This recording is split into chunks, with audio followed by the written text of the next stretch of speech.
মৰমৰ ছাত্ৰ ছাত্ৰীসকল আজি মই তোমালোকৰ ক্লাছ 6 ৰ মেথমেটিক্সৰ চেপ্টাৰ 4 ৰ এক্সাৰসাইজ 4D2 কৰাই দিম চোৱা ইয়াত থকা প্ৰথমটো কোৱেশ্চন হ'ল ফিল ইন দ্য ব্ল্যাঙ্ক চোৱা যদি তোমালোকে ইয়াৰ আগৰ এক্সাৰসাইজৰ ভিডিঅ'বোৰ পাব বিচাৰা তেন্তে ডেসক্ৰিপচনত চোৱা মই প্ৰত্যেকটো এক্সাৰসাইজৰ লিংক দিয়া আছে এই চেপ্টাৰত চোৱা ইয়াত কৈছে ফিল ইন দ্য ব্ল্যাঙ্ক মানে ফিল ইন দ্য ব্ল্যাঙ্ক মানে কি খালি ঠাই পূৰণ কৰা if a whole number মানে কি আছিলে যাৰ গণনা আমি কৰ পৰা কৰো 0 ৰ পৰা whole number মানে হল আমি যিবোৰ সংখ্যাৰ গণনা আমি 0 ৰ পৰা স্টাৰ্ট কৰো 0 ৰ পৰা স্টাৰ্ট কৰো মানে কি কলো ইয়াত যেনে চোৱা 0 1 2 3 4 5 যিমান আছে কিটা whole number আৰু 1 ৰ পৰা অকল যদি স্টাৰ্ট কৰো তেন্তে এটো কি হৈ যাব ন্যাচাৰাল নাম্বাৰ মই এবাৰ ৰিভাইজ কৰাই দিলো কিন্তু মই এইকেইটা গোটেই কেইটা কৰাই দিছো আগতে তো তোমালোকে চাই লবা so if a whole number is added to 0 যদি শূন্যৰ লগত কি কৰা এটা পূৰ্ণ সংখ্যাৰ লগত শূন্য যোগ কৰা হয় তেন্তে যোগফলটো কি হ'ব then the sum remains same একে থাকিব না নাই যেনে মই ধৰিলোৱা মই কি কৰিলো 7 ৰ লগত শূন্য যোগ কৰিলো কি হ'ল 7 হয় না তাৰ পিছত কি কৈছে if a whole number is divided by 0 if a whole number divided by 0 the quotient become so quotient মানে কি ভাগফল যদি এটা কি কৰা যদি এটা পূৰ্ণ সংখ্যা শূন্যৰে হৰণ কৰা হয় তেন্তে ভাগফলটো কি হ'ব তোমাক মই এটা বস্তু দেখুৱাই দিও এটো কি হ'ব তুমি প্ৰথমে নিজেই ক'ব পাৰিবা তেতিয়া so কি হ'ব ই মই যদি কি কৰা তুমি 2ক যদি 2ৰে হৰণ কৰা কি হ'ব 1 আৰু আমি জানো যে 1ৰ তলতো এটা শূন্য থাকে মানে কি so তেন্তে 1ৰ তলতো এটা কি থাকে সৰি 1 থাকে শূন্য না থাকে হ্যাঁ so যে কোনো সংখ্যাক তুমি ধৰা 2ক এতিয়া শূন্যৰে হৰণ কৰিলে মানে শূন্যৰে ভাগ কৰিলা তুমি কোনো এটা সংখ্যাক শূন্যৰে ভাগ কৰিব পাৰিবা নে কেতিয়াও নোৱাৰিবা এটো আনসাৰটো সদায় আমাৰ কি ওলাব আনডিফাইন্ড এটো আমি ডিফাইনই কৰিব নোৱাৰিম so এটো আনসাৰটো আমি কি লিখিম আনডিফাইন্ড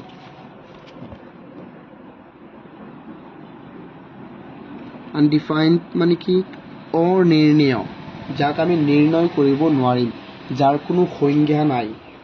বা অসংজ্ঞাবদ্ধ এনেকৈ লিখিলেও হ'ব so if a whole number is multiplied by 1 the product remain কি কৈছে যদি তুমি এটা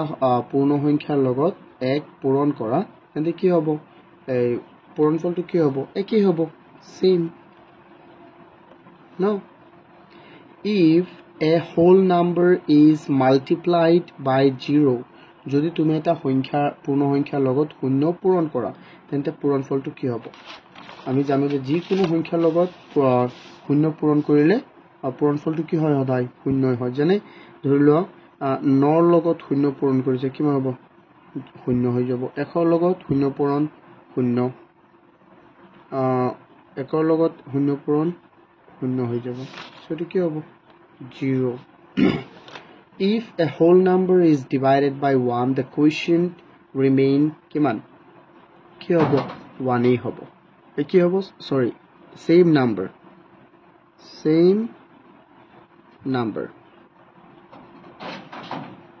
ভাগফলটো কি হ'ব যদি তুমি এটা পূৰ্ণ সংখ্যাক হৰণ কৰা একেৰে তেন্তে ভাগফলটো কি হ'ব একেই সেই সংখ্যাটো হ'ব নাই 10ক তুমি একেৰে হৰণ কৰিছা 10 হ'ল উত্তৰ 1ক তুমি একেৰে হৰণ কৰিছা 1 হ'ব উত্তৰ 117ক তুমি একেৰে হৰণ কৰিছা 117 হ'ব এইবিলাক সেম নাম্বাৰ লিখিব পাৰিবা সেম নাম্বাৰ বা সেম লিখিলেও হৈ যাব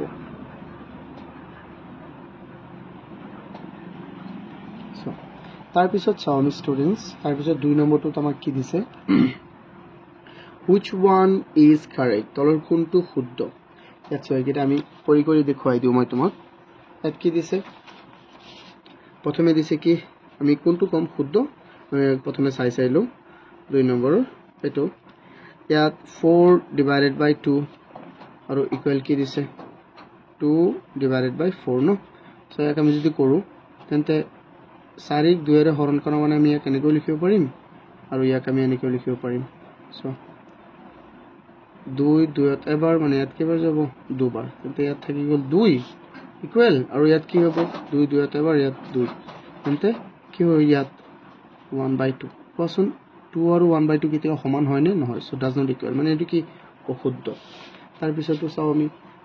99 into 77 যিমান হ'ব 77 into 99 হিমানি হ'ব এটো শুদ্ধ হ'ব কিয় কোৱাচোন কাৰণ 1 into 2 কিমান হয় 2 হয় তেন্তে 2 into 1 কিমান হ'ব 2 এ হ'ব সেই কাৰণে 99 into 77 যিমান হয় 77 into 99 হিমানি হ'ব সো এটো আমাৰ কি হ'ব শুদ্ধ এটো আমাৰ শুদ্ধ হ'ব তোমালোকে লিখি দিব উত্তৰটো তলত কাৰেক্ট ইয়াৰ তলত উত্তৰটো লিখি দিবা কাৰেক্ট ওকে তাৰ পিছত কি কৈছে 3 নম্বৰত ইগিৰা আমি চাবও নালাগে কেলি চাব নালাগে কাৰণ চাব নালাগে কাৰণ এটো এটা শুদ্ধটো ওলাব দিছে সো আমি শুদ্ধটো পাই গলো এটো শুদ্ধ সিম্পল সৰি তুমি চাবও নালাগে which value is undefined তলৰ কোনটো মান অনিৰ্ণয় যেনেকৈ মই ইয়াত লিখিছিল undefined বা অসংজ্ঞাবদ্ধ যেটো আমি বনাবই নোৱাৰি মই অথনি কৈছিল যে তুমি 0 কো 99,900 ভাগ কৰিব পাৰিবা ডেফিনেটলি 0 1টা ভাগ কৰিলে 0 এটা ভাগ কি হ'ব 0 হ'ব 0 0 লগত পূৰণ কৰিব পাৰিবা 0 হ'ব 1ক 1 লাখ বাৰ ভাগ কৰিব পাৰিবা 1000 বাৰ ভাগ কৰিব পাৰিবা 10 লাখ বাৰ ভাগ কৰিব পাৰিবা একো অসুবিধা নাই কিন্তু তুমি এনেকুৱা এটা সংখ্যা এনে কোনো সংখ্যা নাই যাক তুমি শূন্যৰে হৰণ কৰিব পাৰিবা কাৰণ শূন্যৰে হৰণ কৰিলে একো নাপাবাই তুমি যেনে 2ক মই শূন্যৰে হৰণ কৰিছো এটো আনডিফাইন্ড হ'ব 3ক মই শূন্যৰে হৰণ কৰিছো এটো আনডিফাইন্ড হ'ব তেন্তে 1ক শূন্যৰে হৰণ কৰিলে এটোটো আনডিফাইন্ড হ'ব না নাই তুমি শূন্যটা ভাগ কৰিবই নোৱাৰিবা কেনেকৈ কৰিবা কোৱা তুমি শূন্যটা ভাগ কৰিবই নোৱাৰিবা ধৰিলো মই তোমাক 10 টকা দিলো মই কলো যে তুমি তোমাৰ লগৰ বন্ধুজনক শূন্যটা ভাগ কৰি এটা ভাগ দি দিয়া তুমি কোৱাচোন কি দিবা তুমি ভাগেই কৰিব নোৱাৰিবা কৰিব পাৰিবা জানো নোৱাৰিবা গুড সো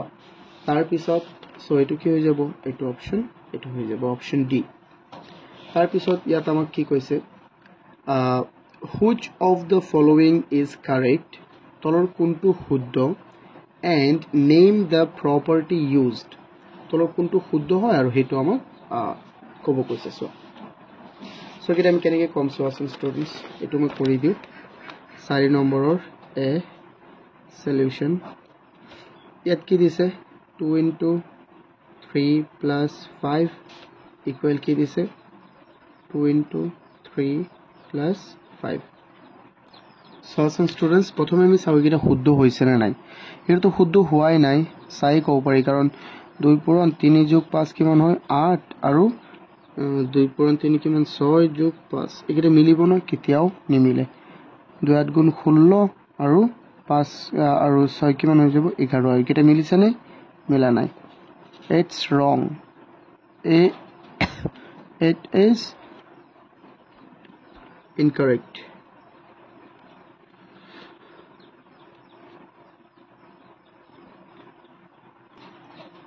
এটি আমি চাও বি নম্বৰটো কি আছে সো 4 into 7 into 0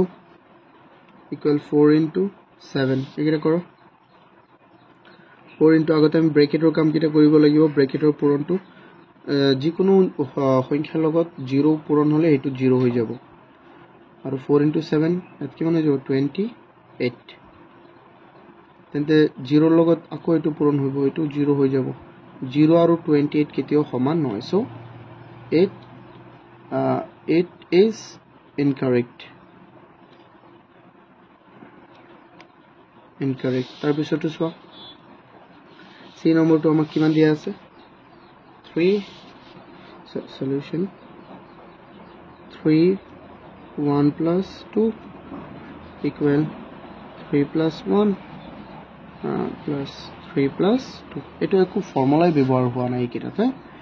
সো তেন্তে এই ব্ৰেকেটটো আগত যোগ কৰা 3 plus 3 হৈ যাব 1 plus 2 কিমান 3 3 plus 1 4 3 plus 2 5 3 plus 3 6 এইফালে 9 কেতিয়াও সমান নহয় it is incorrect it is incorrect so এতিয়া আমি চাও 4 নম্বৰটো 4 নম্বৰৰ C D2 D solution tar pisot ki dia ase 123 into 500 plus 123 so 123 into 500 plus 123 equal 123 plus into puron into 500 plus 123 into 123 etu শুদ্ধ হ'ব কাৰণ কি জানা এটো ডিস্ট্ৰিবিউটিভ প্ৰপাৰ্টিত গৈছে ডিস্ট্ৰিবিউটিভ প্ৰপাৰ্টি কি আছিল মই দেখুৱাই দি আছে সো এনেকুৱা আছিল a এটো এনেকুৱা আছিল a into b plus c equal a into b plus b a into c এনেকুৱা আছিল সো এটো a হলে এটো b এটো c হ'ব তেন্তে so a into b plus a into c এটো শুদ্ধ হ'ব সো ইয়াক আমি উল্টা এনেকৈ লিখিব পাৰিম মিলাই ন এটো ইয়াৰ লগত বা তুমি যে যেনেকৈ কৰা এই 123 টো এবাৰ 500 লগত পূৰণ কৰা এটো সূত্ৰৰ নিয়ম মতে 500 লগত পূৰণ কৰা আৰু যোগ চিন আছে যোগ দিয়া কাৰণ ইয়াতো যোগ আছে আকৌ এই 123 টোক 123 ৰ লগত পূৰণ কৰা 123 ৰ লগত পূৰণ কৰা ইকুৱেল 123 into 500 plus 123 into 123 এটো শুদ্ধ হল না নাই শুদ্ধ হল it is correct কারণ সো দুটা সাইড সমান হৈছে না না একে হৈছে সো এটো কারেক্ট হবই আমি উত্তৰটো কৰিব নালাগে এটো কাৰেক্ট এনে হ'ব তাৰ পিছত এটো কি নিয়ম ব্যৱহাৰ হৈছে by using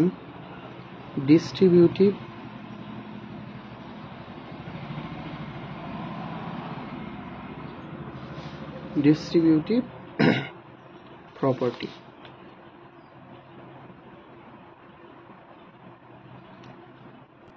যাক আমি অসমীয়াত বিতৰণ বিধি বুলি কওঁ এখন তোমালোকে এইটা বুজি পাইছা যে ডিস্ট্ৰিবিউটিভ প্ৰপাৰ্টি কি হয় ন সো এটো হ'ব ডিস্ট্ৰিবিউটিভ প্ৰপাৰ্টিটো মই আকৌ বুজাই দিউ লাগিলে সো ধৰি লোৱা a ইয়াৰ লগত পূৰণ হৈছে b plus c তুমি ইয়াক কেনেকৈ লিখিব পাৰিবা জানা এক্সপেন্ড কৰি দিয়া এই a টো এবাৰ b লগতো পূৰণ হৈছে এটো বুজাইছে যোগ চিন আছে তুমি যোগ চিনটো দিয়া এই a টো এবাৰ c লগতো পূৰণ হৈছে এটো বুজাইছে ঠিক আছে এতিয়া সো আমি কোৱেশ্চন 5 টো চাও solve the following by using appropriate property and also name the property কি কৈছে যে এই তলৰ আমাক যেকিটা প্ৰবলেম দিয়া আছে এইকিটাক আমি কেনেকৈ সলভ কৰিব লাগিব উপযুক্ত বিধি ব্যৱহাৰ কৰি আৰু বিধিবোৰৰ নামও আমি উল্লেখ কৰিব লাগিব সো তেন্তে সোৱাচোন আমি প্ৰথমটো কৰো আমি উপযুক্ত বিধি ব্যৱহাৰ কৰি লম 737 plus 263 plus 234 ওকে এটা কৰো আমি প্ৰথমটো ইয়াৰ কি দিয়া আছে আমাক সো question কিমান আছিল question 5 or 1 solution কিমান আছে 737 plus 263 plus 234 তেন্তে ইয়াক আমি প্ৰথমে কি কৰিব পাৰিম জানা আমি প্ৰথমে যদি এই দুটাক আমি এড কৰি দিও প্ৰথমে যোগ কৰো এই দুটাক প্ৰথমে আমি এই দুটাক যোগ কৰিছো প্ৰথমে এই দুটাক যোগ কৰিলে 373 plus 263 হৈ যাব আৰু তাৰ লগত 234 যোগ কৰিলো আমি তেন্তে এই দুটা যোগ হলে কি হৈ যাব 7 যোগ 3 কিমান হৈ যাব 0 আর 10 হ'ব 10 ৰ 0 আৰু 9 যোগ 1 কিমান 10 আকৌ 2 যোগ 7 কিমান 9 যোগ 1 কিমান ইয়াতো 10 হৈ যাব 1000 যোগ 234 1000 যোগ 200 কিমান 34 কিমান হৈ যাব 1 2 1234 হৈ যাব বলে নাই তেন্তে এটো আমি কি ব্যৱহাৰ কৰিছো associative property বা associative law যাক আমি অসমীয়াত সহযোগ বিধি বুলিও কওঁ তোমালোকে এটো অসমীয়াত লিখিলে সহযোগ বিধি লিখি লবা তাৰ পিছত কি কৈছে question say 2 to so tour solution 2 সলিউশনটো আমাৰ কি আছে 968 into 5 to 200 ইয়াক আমি কেনেকৈ কৰিব পাৰিম চোৱাচোন এবাৰ বুদ্ধি ল'ব তোমালোকে ভালদৰে যদি তুমি এই দুটাক প্ৰথমে পূৰণ কৰি দিয়া এই দুটাক প্ৰথমে পূৰণ কৰিলে কিমান হ'ব 1000 ন কিন্তু এই দুটাক আমি প্ৰথমে পূৰণ কৰিম এই দুটাক যদি আমি প্ৰথমে পূৰণ কৰো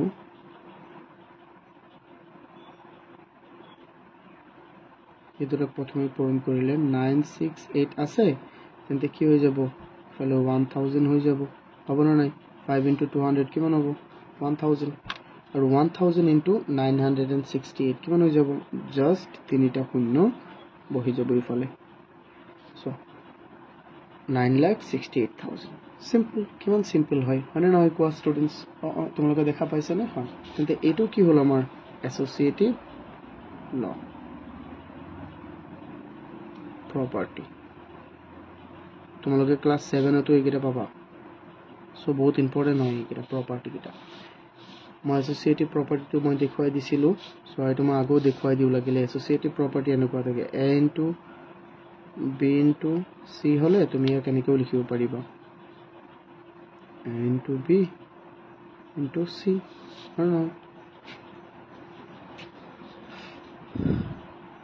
তাৰপিছত চোৱাচোন ষ্টুডেন্টস 3 নম্বৰটো আমি চাও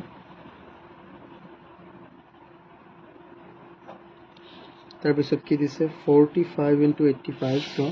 45 into 85 45 into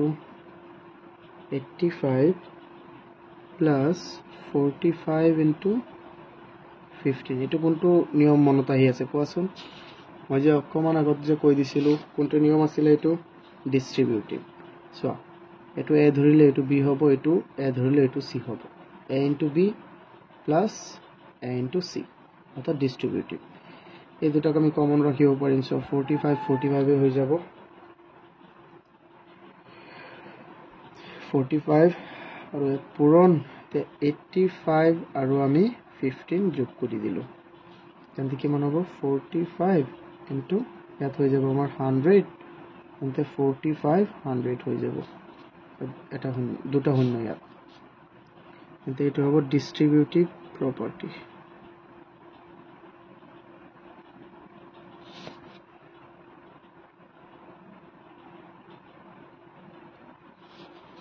তাৰ পিছতো সো ষ্টুডেন্টস 3 নম্বৰ কি আছে আমাৰ ডি নম্বৰ 999 plus 876 plus 1 তুমি এটা কাম কৰিব পাৰিবানে নাই এই 1 টোক যদি তুমি 991 ত ইয়াত লৈ আহা তেন্তে কি হ'ব 999 plus 1 plus 876 অৰ্থাৎ এটো ক্ৰমটো বিনিময় কৰিছে না নাই ক্ৰম ই আছিল 3 নম্বৰৰ জায়গাত আহি গলি 2 নম্বৰটো 3 নম্বৰ তেন্তে এটো হৈ যাব কিমান আমাৰ 1000 plus 876 so 1876 এটো কি হল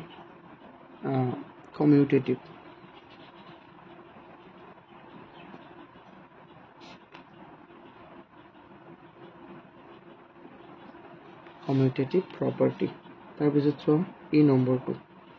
কি আছে সলিউশন এটা মই সলিউশন দিয়া নাছিল তোমালোকে দি লবা 125 into 576 and 8 কি হ'ব কোৱা ষ্টুডেন্টস এই 8 ক তুমি 125 ত দি দিয়া 125 into 8 into 576 মই আগতে এটা ভিডিওত কৈছিলো যে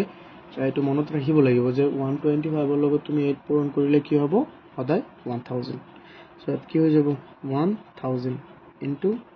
576 এতে তিনিটা শূন্য অকল লাগি যাব না নহয় 576 ৰ লগত তিনিটা শূন্য হৈ গল এটো কি হল ডিস্ট্ৰিবিউটিভ নহয় এটো কমিউটেটিভ হল কাৰণ আমি জাস্ট জায়গাটো কি কৰিলো হলাই দিলো commutative property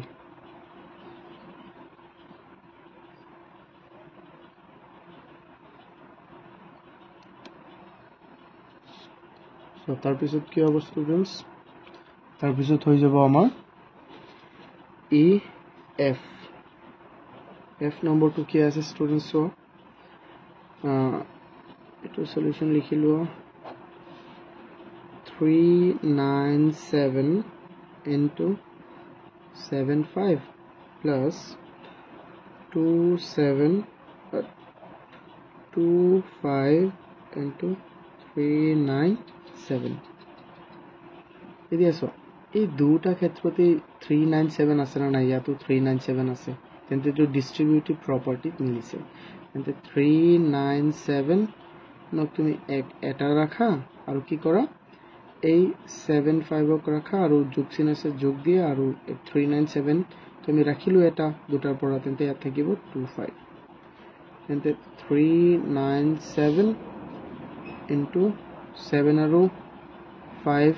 25 75 আৰু 25 কিমান হৈ যাব 100 এটো লিখিব নালাগে ইয়াত একো তেন্তে 100 into 397 397 ইয়াত জাস্ট দুটা শূন্য হৈ যাব